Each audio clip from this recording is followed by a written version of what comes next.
ఇప్పుడు మీరు చూస్తే గంజాయి బ్యాచ్ వచ్చింది, బ్లేడ్ బ్యాచ్ వచ్చింది. ప్రతి ఒక్కరు రౌడీజం మాట్లాడితే నన్ను లేపేస్తా ఉంటారు. అంత ఈజీగా ఉన్నామా? ఏంటి వితండవాదం? ఏంటి సైకో ప్రవర్తన? ఎవరన్నా మాట్లాడితే వాళ్ళ మీద విరుచుకుపడిపోయి దాడులు చేస్తారు. ఏమీ అనకుండా ఒక పేపర్ మీద ఇంత రాద్ధాంతం చేస్తున్నావే. నీ పేపర్ కానీ మీ నాయకులు కానీ ఆడబిడ్డల్ని ఎంత వేధించారు, ఎంత మానసికంగా దెబ్బతీశారు, సమాధానం చెప్పే పరిస్థితి ఈ సైకో పార్టీకి ఉందా అని మిమ్మల్ని అడుగుతున్నా. వీళ్ళు కావాలన్నా మీకు అని అడుగుతున్నా ఇప్పుడు. కానీ మీరేంటంటే మాకెందుకు వచ్చింది, నువ్వు పోరాడు, మేము చూస్తూ ఉంటాం అనే పరిస్థితిలో ఉన్నారు. మీరు ఉన్నారు. నేను అడుగుతున్నా, ఇలాంటి వ్యక్తి ఆ రాజకీయ పార్టీ లేకపోతే ఇంట్లో నుంచి బయట వస్తాడని అడుగుతున్నా. ఇలాంటి నేచుండే వ్యక్తి మీరు ఆలోచించుకోవాలి. ఇవి రాష్ట్రాన్ని సర్వనాశనం చేయాలనుకుంటే కాపాడుకునే బాధ్యత నా ఒక్కడిదా, మనందరిదా అని మిమ్మల్ని అడుగుతున్నా. మనందరి దాన్ని చేయలు పైకెత్తండి. మన పిల్లల భవిష్యత్తు కోసరం ఇప్పటికే నష్టపోయాం. 2014 విభజన, రాజధాని లేని రాష్ట్రం, ఆదాయం లేని రాష్ట్రం, తక్కువ ఆదాయం వచ్చే రాష్ట్రం. 2019లో విధ్వంసం, 2024లో ఇప్పుడిప్పుడు రికవర్ అవ్వడానికి ప్రయత్నం చేస్తున్నాం. కనీసం ఒక 10-20 సంవత్సరాలు ఉంటే ఎక్కడికక్కడ మనం ముందుకు పోయే పరిస్థితి వస్తుంది. అప్పుడప్పుడు తీవ్రవాదుల గురించి మాట్లాడుతున్నాను. వాళ్ళు కూడా ఎక్కడో అడవుల్లో ఉంటారు.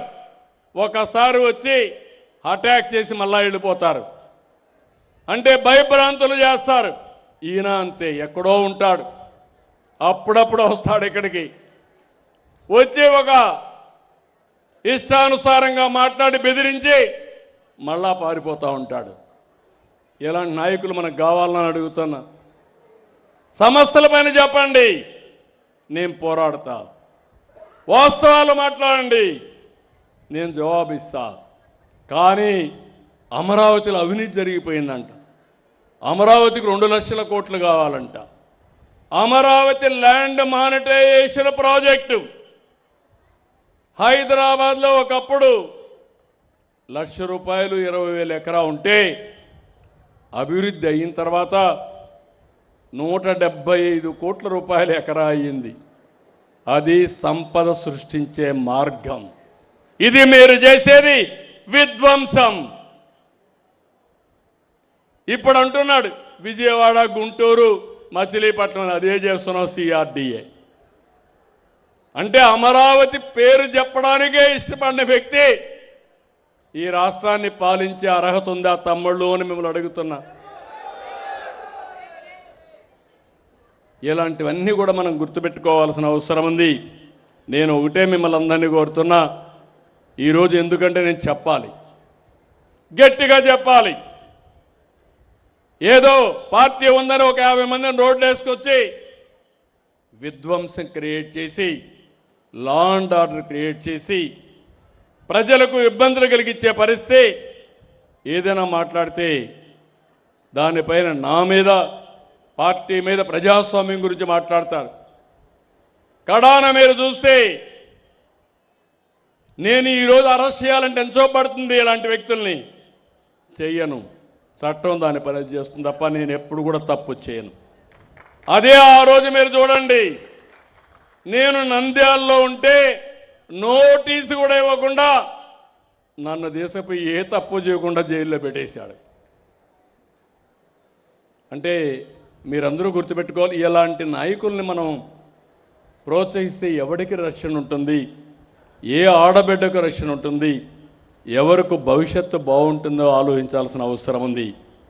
అందుకే అప్పుడప్పుడు పవన్ కళ్యాణ్ గారు కూడా అంటారు, నేను కూడా చెప్తాను మీ అందరికీ, మళ్ళీ మనందరి జీవితాలు బాగుంటే ఇలాంటి వ్యక్తుల్ని చరిత్రలో మర్చిపోవాలి.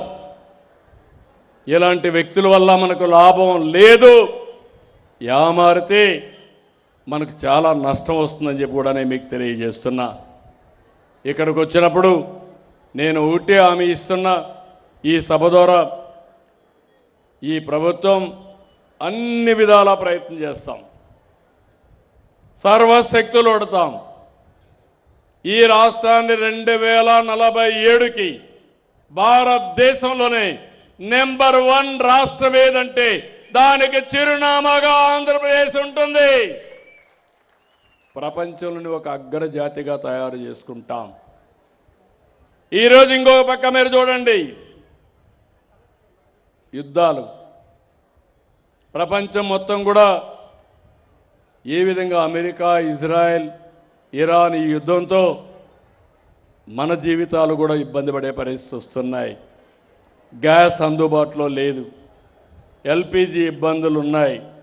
మనం పండించిన పంటలకు గిట్టుబాటు ధర లేకుండా ఎక్కడికక్కడ సప్లై చైన్ అంటే ఎగుమతులు దిగుమతులు ఇబ్బందులు కలిగే పరిస్థితి వస్తూ ఉంది.